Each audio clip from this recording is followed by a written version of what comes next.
정부는 행복도시 상권의 랜드마크라며 국내에서 가장 긴 가로형 상가 건설을 추진했는데요. 하지만 뚜껑을 열어보니 장밋빛 청사진은 사라지고 유령 상가처럼 방치되고 있었습니다.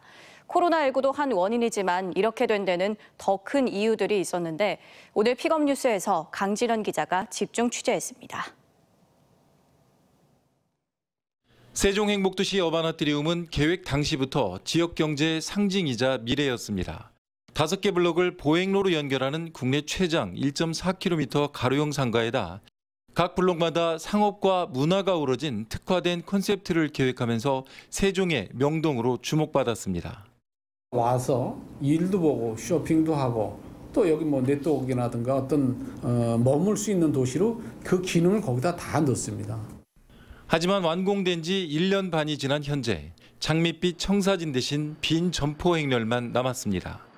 P1블록 3층 김모 씨는 33제곱미터짜리 상가를 3억 원에 분양받았지만 한 번도 임대를 놓지 못했습니다. 1년 6개월 동안 비어있는 모습을 보면 없는 돈에서 이제 이렇게 투자를 했는데 많이 답답하고 속상하고. 공실 사태는 다른 곳도 마찬가지.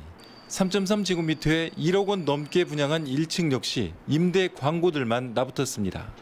P3블록 1층은 옷가게 2곳만 입점됐습니다.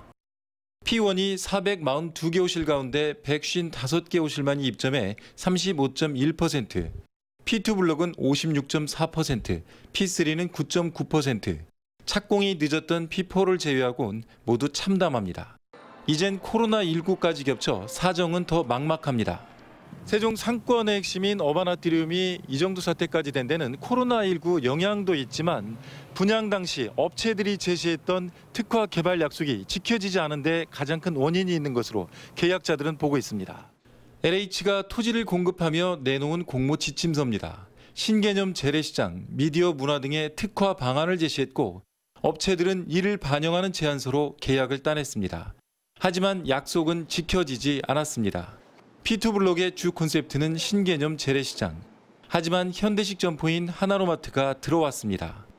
다른 곳도 비슷해서 전시 문화가 주제인 곳에 문화가 없고 먹거리터에는 음식점이 없는 모순이 속출했습니다. 상가주들은 계약 위반이라며 소송까지 준비하고 있습니다. 전시문화공간으로 좀 특화한다고 해서 거기에다 동의를 했죠. 근데 지금 그게 어떤 아무런 조치나 내용도 없이 근데 방치되고 있으니까 답답한 거죠, 지금은. 한 블록의 개발업체는 공실이 심각해 개념대로 가기 어려웠다고 말합니다. 원래는 처음에 컨셉을 잡은 상태대로 입점이 돼서 순조롭게 갔어야 되는데 입점이 안 되는 상황에서 컨셉대로 제대로 갈 수가 없죠. 당초에 계획했던 대로 또는 컨셉대로 가야 되는 부분이 있었는데도 불구하고 좀 그러지 못한 거에 있어서 여러 가지 문제점이 나타나고 있는데요. 많이 입점할 수 있게끔 LH는 업체가 토지 공급 지침을 어긴 건 맞다면서도 소극적 제재만을 검토하고 있습니다. 이미 건물이 준공이 돼서 사실 그건 사회경제적으로 굉장한 비용이 또 발생하기 때문에 해약이나 뭐 재매수나 이런 거는 사실 곤란하고 위약금 정도밖에. 여기에 상가 활성화를 위해 주변에 미분양 백화점 필지에 임시 공원을 조성했지만 워낙 수준이 낮아서 유동인구 확보에 도움이 되지 않고 있습니다.